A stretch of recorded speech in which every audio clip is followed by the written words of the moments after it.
Hello, and welcome to Storytime with Isto. You've reached chapter 22 of Tarot Tales, a weekly gathering where I tell a story most folks don't know well, based upon a tarot card paired with mixed drinks, soft and hard. You'll find these recipes below with other ways to stay in the know, or leave some feedback while you imbibe, as long as you like and subscribe. Those of you that were with me last week know that this week we're talking about the card Temperance, this gorgeous card with this agendered angel. Now, before I dive into it, I'd like to encourage you to think about what things pop out on this card for you. Specifically for me, the things that pop out are the flowers in the background, the feet in the water and the land, the triangle, the water going back and forth between the cups, and the kind of flash that's happening above the mountains. Now, the different things that this represents, we've learned with previous cards that if we have 1 foot in water, 1 foot on land, that's kind of a split sense of having one idea of the emotional and one in the practical. Temperance itself, you may know the word from the temperance movement, is this idea of balance when it comes to vice. So, balancing this, let's say this is vodka, between the two different cups to make sure that you've got just the right amount. And that would make sense that an angel is the one pouring between the two, the sign of holiness, also a balance between genders, this agendered angel, with the kind of triangle representing the Holy Spirit in the Judeo Christian space, another idea of balance. In some cards, you see a crown here above the mountain, looking kind of like the kingdom of heaven. And so we have this angel at the beginning of their journey on their way to the long journey to heaven, the kingdom of heaven, and the idea that temperance is going to take you there. Then the final thing is the iris, which a lot of people I couldn't find on the internet talking much about, but I thought was really lovely. It represents wisdom, so this kind of wisdom of balance. A lot of things that you can intuit from this card, but if you were to flip it upside down, basically the same thing. This water, where's it going? This vodka. You're indulging a little too much. Maybe you don't have a good grip on your life. You're not entirely sure where you're going. Maybe you're a little too indulgent. And you could use a little bit more temperance in your life. Speaking of temperance, this week's beverages, I have in front of me the Socialist, a take on the Gold Rush. And for the non-alcohol drinkers, we have a lovely drink called From the Garden there. So if you are joining me with a drink, I thank you very much. And regardless if you're watching this live or later, to you, I say a hearty cheers. Oh, that's quite nice. It's got the lemon syrup, or the honey syrup, which was very easy to make in the microwave. So, pro tip, would recommend making this recipe. So, the story this week comes from Kazakhstan. This lovely book called Stories of the Steppes. We'll talk about that word here in a minute, but there are a lot of really lovely stories in here, which I'm really excited to dive into. There are going to be a couple of unfamiliar vocab words that I'm going to hit right up front. So the first one is in the title of that book I just showed you, which is step. Does anybody know what the word step means?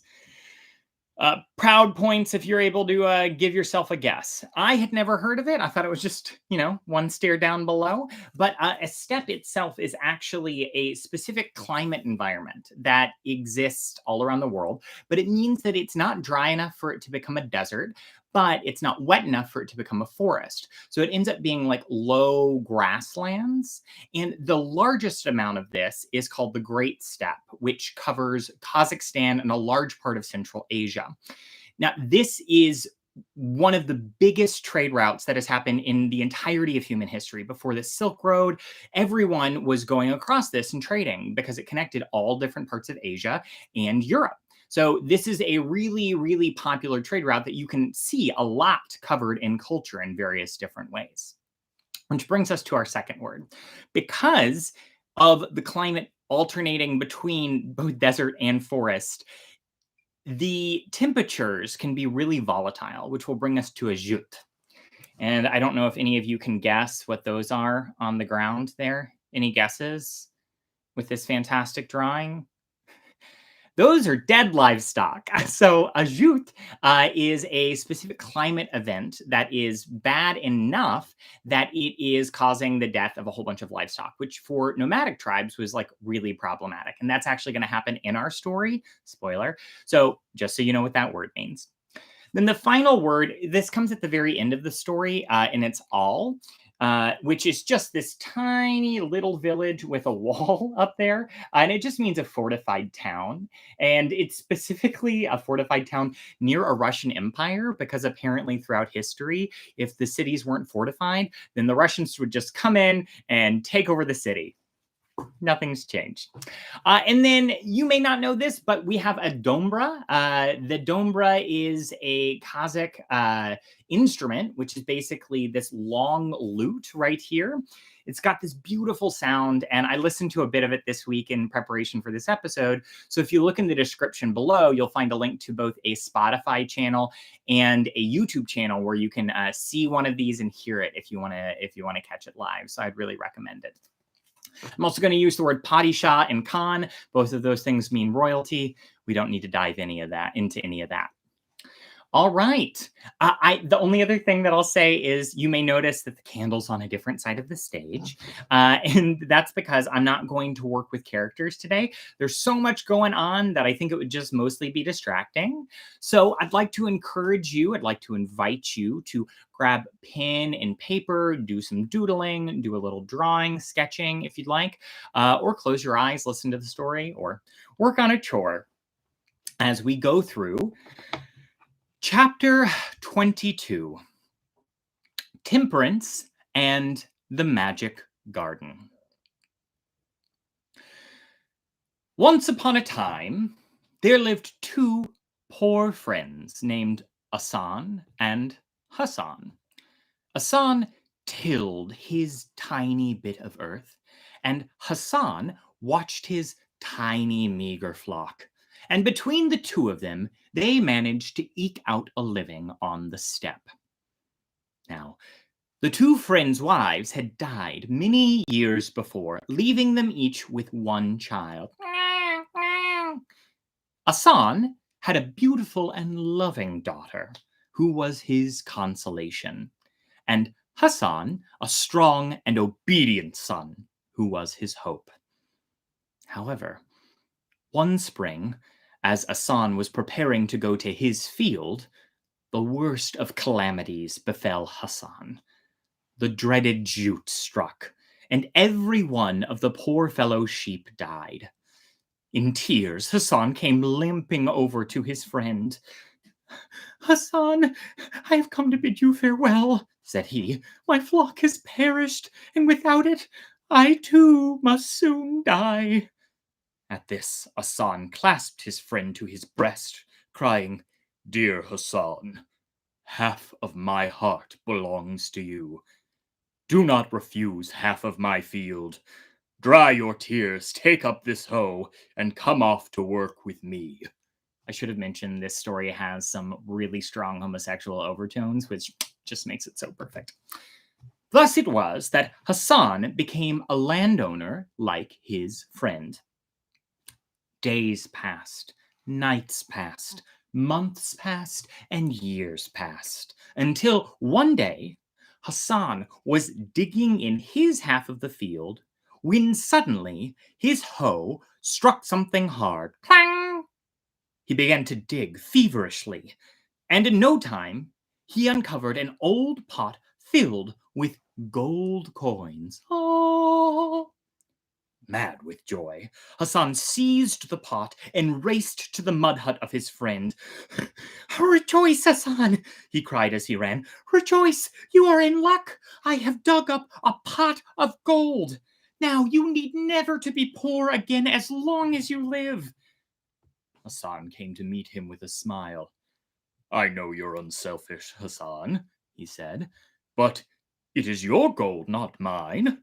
After all, you found the pot on your half of the field."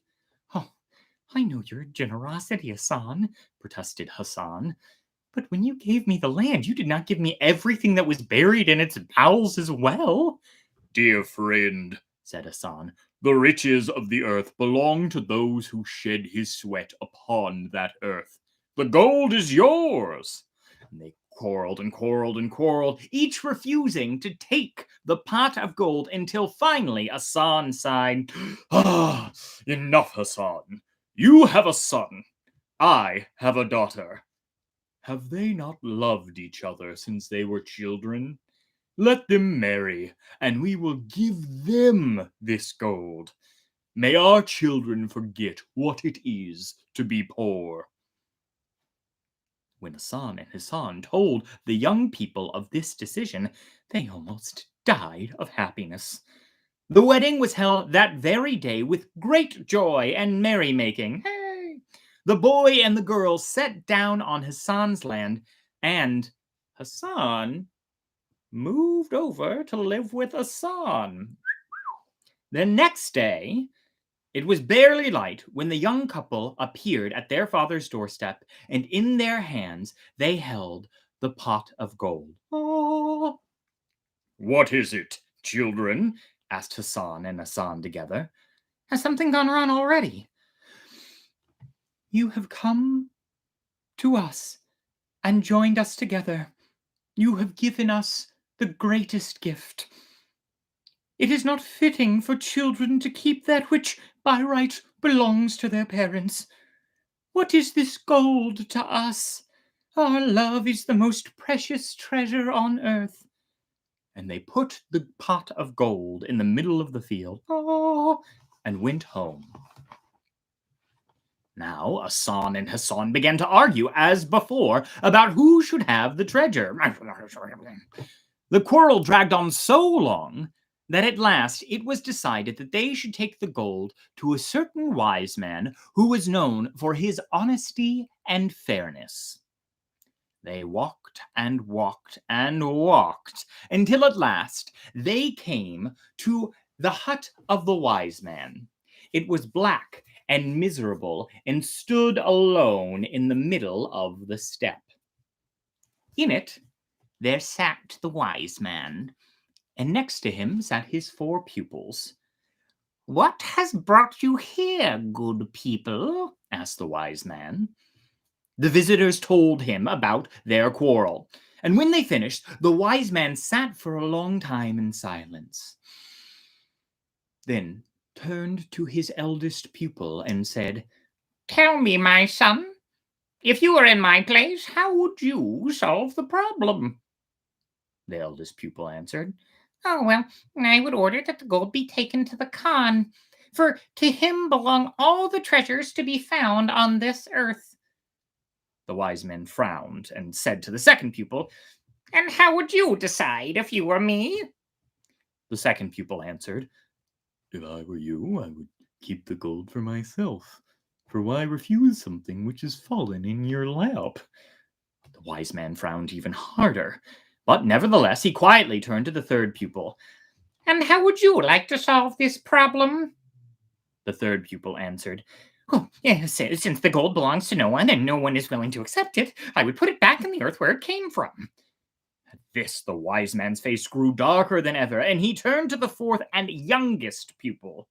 "And what do you say, my child?"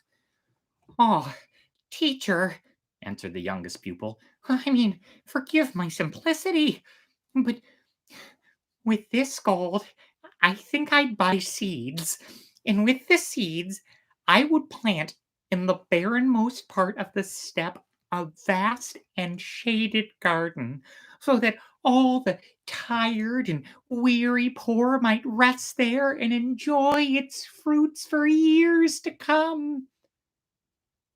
At these words, the wise man rose with tears in his eyes, embraced the boy. "Truly it is said," cried he, "consider even the youngest older than yourself if he is wise. Your decision is a just one, my child. Take this gold, then. Go to the capital where the Khan lives. Buy there the best seeds you can find, and when you have returned, plant the garden of which you spoke. And may the memory of you and these generous people who brought the gold live forever in the hearts of the poor." The youth was ecstatic. He put the treasure in his leather bag at once, and hoisted it over his shoulder and set off for the city. For days and days he walked through the steppe, and at last he arrived safely at the capital of the Khan. Upon entering the city, he went at once to the bazaar and began to look for sellers of fruit seeds. While he was wandering thus, looking at all the strange and wonderful wares, he suddenly heard behind him the tinkle of caravan bells, followed by piercing shrieks. The youth turned, and what did he see crossing the square but an enormous caravan bearing a strange cargo? Instead of bales of goods, the camels were laden with thousands and thousands of live birds, birds of the mountains and the forests, the steppes and the deserts. They were tied by their feet, their wings dangling limp and crumpled like rags below them. At each movement of the caravan, the upside-down birds beat their head against the sides of the camels, shrieking piteously. The youth's heart was wrung with pity.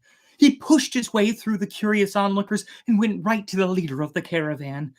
"Oh, who has deemed these magnificent birds to such torment?" he cried. "And where are you bound with them?" The leader of the caravan answered, "We're bound for the palace of the Khan. These birds are destined for the table of the Khan. He will pay us 500 gold pieces for them." "Oh, what if I gave you twice that much in gold? Will you let the birds go free?" asked the youth. The caravan leader laughed, continuing on his way. But the youth caught up to the caravan leader, pulled the leather bag, and opened it for the caravan leader to see. He stopped, not believing his eyes. And at the thought of that gold, he all at once ordered his men to untie the birds. Sensing their freedom, the wondrous birds rushed into the sky, and many of them were there that in an instant day became night as the sky filled with birds, and the flapping of their wings blew a hurricane throughout the land. For a long time, the youth followed the disappearing birds with his eyes, and when they were finally gone from sight, he picked up his empty bag and started for home. His heart sang, and his feet tripped merrily along as he went back home. But the closer he came to home, the more gloomy were the thoughts that took hold of him, and his heart filled with remorse. "Oh, whoever gave me the right to spend another's money on such a foolish whim? Did I not promise to plant a garden for the poor? Whatever will I say to my teacher and those simple-hearted folks that were waiting for me to come back with the seeds?" Little by little, he was overcome with despair. Falling to his knees, he began to weep, calling death down upon his head, until at last he was so exhausted with grief that his eyelids closed in spite of himself, and he fell fast asleep. Suddenly, out of nowhere, there alighted on his breast a beautiful, bright-colored bird, which began to sing in a clear, sweet voice.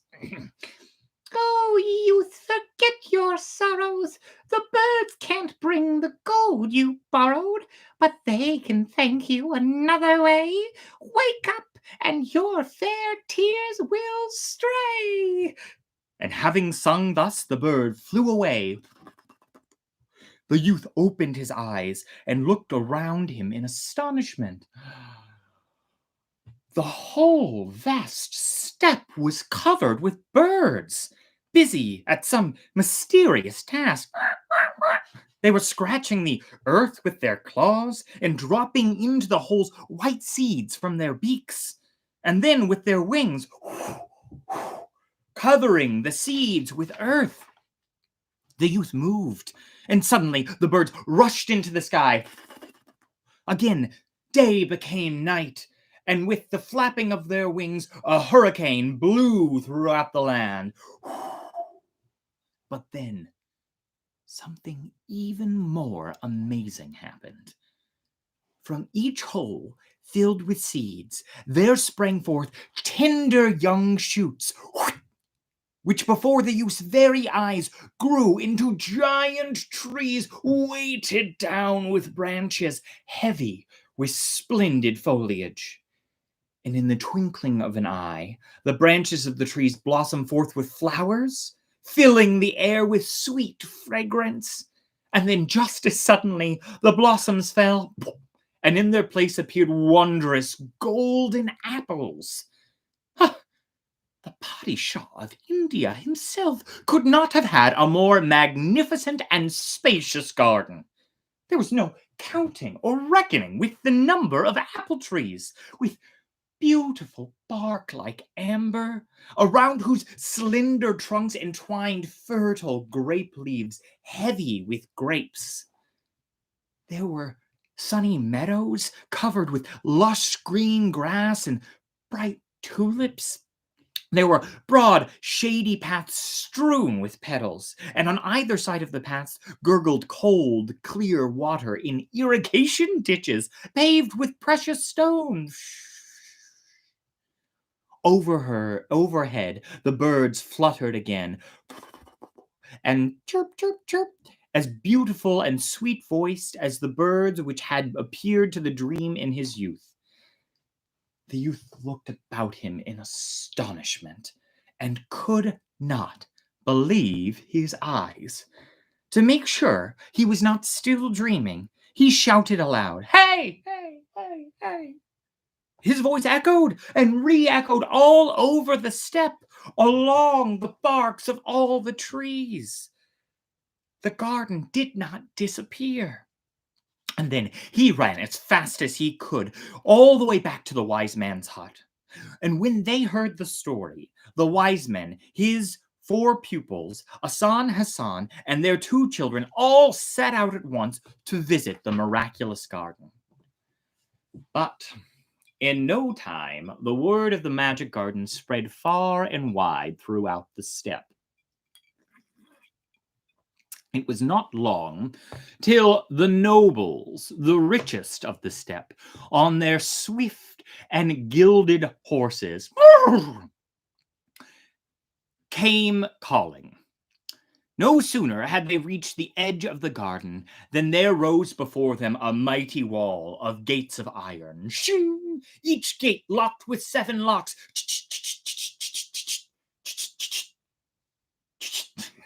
The greedy nobles scrambled to stand up on their carved saddles and reached over the walls for the golden apples. But as soon as one of them touched an apple, he was at once struck dead. Oh no! And fell to the ground. In terror, the other wealthy ones turned their horses and sped back to their alls. And then the poor came crowding in from every side. And as they approached, the locks fell from the iron gates.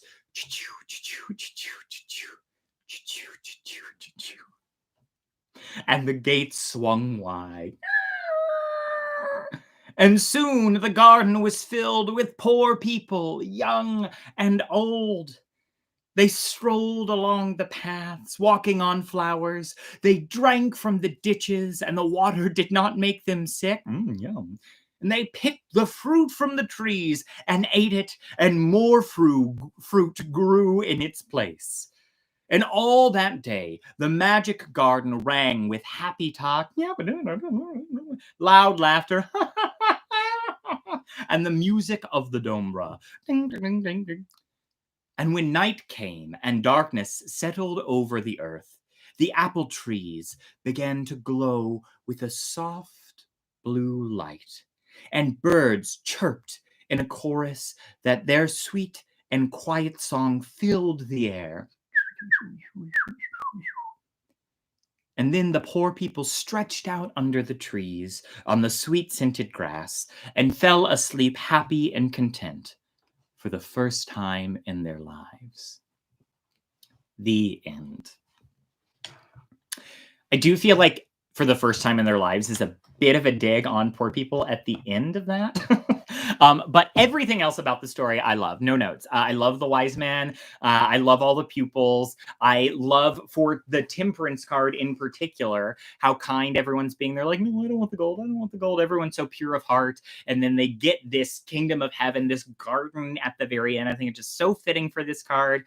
And it's just such a beautiful story. And I feel like I learned a lot. So I hope that you enjoyed it as well. And I mean, that's just like also Asan and Hassan, the gay Kazakh couple. Like, it's just incredible. My gratitudes this week in thinking about this idea of capitalism. I do think we could also like follow the capitalism arc a little bit more. Like, I would have loved for the rich to get tortured a little bit more in their pursuit of stealing this public good. But I'll save that for when I rewrite it.